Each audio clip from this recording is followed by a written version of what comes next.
Você sabia que muitas empresas pagam horas extras todos os meses sem precisar? E não porque os funcionários trabalham mais, mas porque a empresa nunca organizou um banco de horas.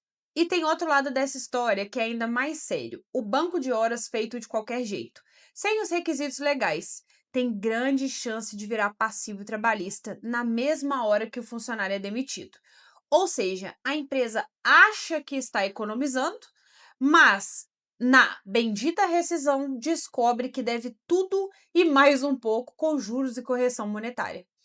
É por isso que aqui nesse vídeo eu vou te mostrar como o banco de horas funciona de acordo com a lei, o que invalida um banco de horas e transforma tudo em horas extras a pagar, e como a sua empresa pode usar com segurança para reduzir o custo da folha sem correr riscos. Fica aqui até o final, porque no fechamento eu vou te mostrar o erro que as empresas mais cometem no banco de horas e que, quando chega na Justiça do Trabalho, praticamente não tem o que fazer. Para a gente começar, eu sou Jéssica Castro, advogada trabalhista empresarial com mais de 10 anos no mercado. Se você quiser receber conteúdo sobre como proteger a sua empresa dentro da lei, se inscreve no canal agora mesmo. Vamos lá. O banco de horas ele é uma alternativa legal ao pagamento de horas extras. Com ele, em vez de pagar o adicional ao colaborador que trabalhou além da jornada, a empresa ela compensa esse tempo com folga. E pode até parecer simples, mas a lei ela tem requisitos específicos que precisam ser cumpridos para que esse banco de horas ele seja válido, ok? A CLT e a reforma trabalhista estabelecem duas formas de implementar o banco de horas. O banco de horas por acordo individual escrito. Ele pode ser feito diretamente com o colaborador, sem precisar de sindicato. Mas aqui está o ponto. O prazo para compensação é de no máximo 6 meses. Então, se o tempo ele não for compensado dentro desse prazo, as horas viram horas extras e precisam ser pagas com o adicional correspondente. E o banco de horas por acordo ou convenção coletiva, nesse caso, o prazo para compensação ele pode chegar até 1 ano. Essa modalidade dá mais flexibilidade para a empresa, mas exige que o banco de horas ele esteja previsto no instrumento coletivo da categoria. Em qualquer uma dessas duas formas, existem 3 exigências que não podem ser ignoradas. O acordo ele precisa ser feito por escrito antes de o banco de horas começar. O colaborador precisa ter acesso ao saldo de horas que acumulou, e a jornada diária não pode ultrapassar o limite legal de 2 horas extras por dia. Ou seja, a jornada só pode ter 10 horas por dia. Entendeu? Parece simples, mas o que eu mais vejo na prática é que a maioria das empresas violam pelo menos uma dessas exigências sem saber. Agora eu vou falar sobre o que transforma um banco de horas em passivo trabalhista. E esses cenários são mais comuns do que parecem. Situação 1. O banco de horas sem registro formal. A empresa ela combina verbalmente com o colaborador que as horas trabalhadas a mais serão compensadas depois. Nenhum documento é assinado, nenhum sistema registra o saldo. E um dia, quando o funcionário é demitido e entra com uma reclamação trabalhista, ele simplesmente apresenta os comprovantes de que trabalhou além da jornada. Aí, a empresa não tem como provar o acordo de compensação e o resultado é todas aquelas horas são reconhecidas como horas extras, não pagas. Situação 2. O prazo de compensação vencido. Nesse, a empresa tem o acordo escrito, mas as horas se acumularam e nunca são compensadas dentro do prazo de 6 meses. Assim, o saldo ele vai crescendo e o colaborador ele vai ficando. E quando chega a rescisão, todas as horas fora do prazo precisam ser pagas como horas extras, acrescidas de 50% para horas normais e 100% para horas em domingos e feriados. Situação número 3. Jornada diária ultrapassando o limite legal. Aqui o colaborador ele trabalha regularmente 12, 13 horas por dia. E a empresa ele registra tudo como banco de horas. O problema é que a lei só permite 2 horas extras por dia dentro do banco de horas. O excedente ele não pode ser compensado, ele precisa ser pago. E quando isso chega na Justiça do Trabalho, o banco de horas inteiro ele pode ser invalidado por juízes que entendem que o acordo foi usado para encobrir uma jornada abusiva. Percebe como isso é importante? Nos três cenários, o resultado é sempre o mesmo.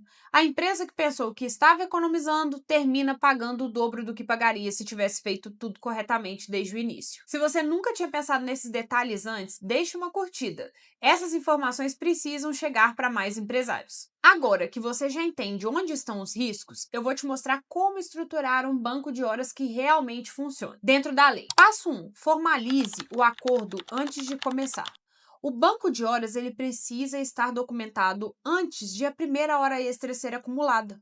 Esse acordo ele pode ser um aditivo ao contrato de trabalho ou um documento específico assinado pelo funcionário. O importante é que seja claro qual é o prazo de compensação, como as horas serão registradas e como o funcionário pode consultar o saldo de horas. Passo 2. Crie um sistema de controle que o colaborador ele consiga acessar.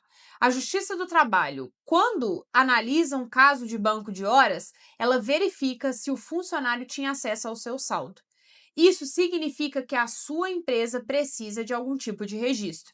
Seja em um sistema de ponto, seja uma planilha mensal enviada ao colaborador por e-mail, o funcionário que nunca soube qual era o saldo de banco de horas tem muito mais chances de ter a sua reclamação acolhida. Passo 3. Respeite o limite de jornada e o prazo de compensação.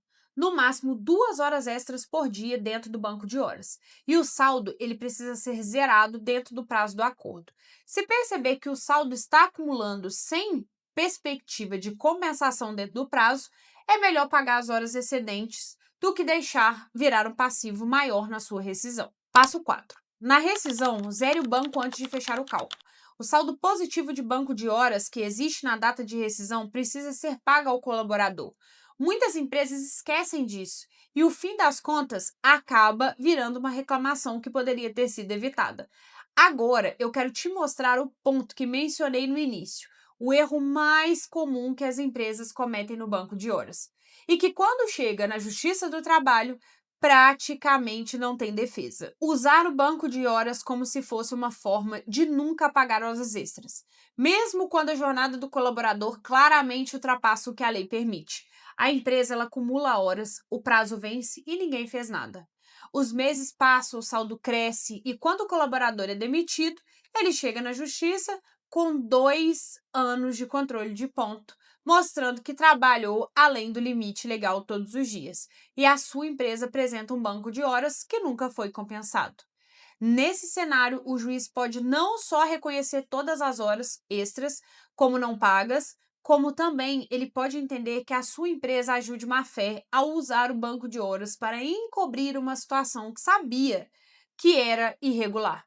E aí começa o caos. O valor da condenação cresce de um jeito que nenhuma empresa esperava. Ou seja, o banco de horas ele é uma ferramenta legítima e muito útil para muita empresa, mas ele precisa ser tratado como um compromisso, não como uma forma de adiar um pagamento indefinidamente. Entendeu? Toda empresa que estrutura o banco de horas corretamente tem uma vantagem: flexibilidade na gestão da jornada sem o custo adicional de horas extras e segurança jurídica para enfrentar qualquer auditoria ou reclamação trabalhista sem tremer as pernas. Já a empresa que improvisa paga 2 vezes, uma vez pelo erro e outra pelo processo. Agora, deixa nos comentários como a sua empresa gerencia o banco de horas hoje.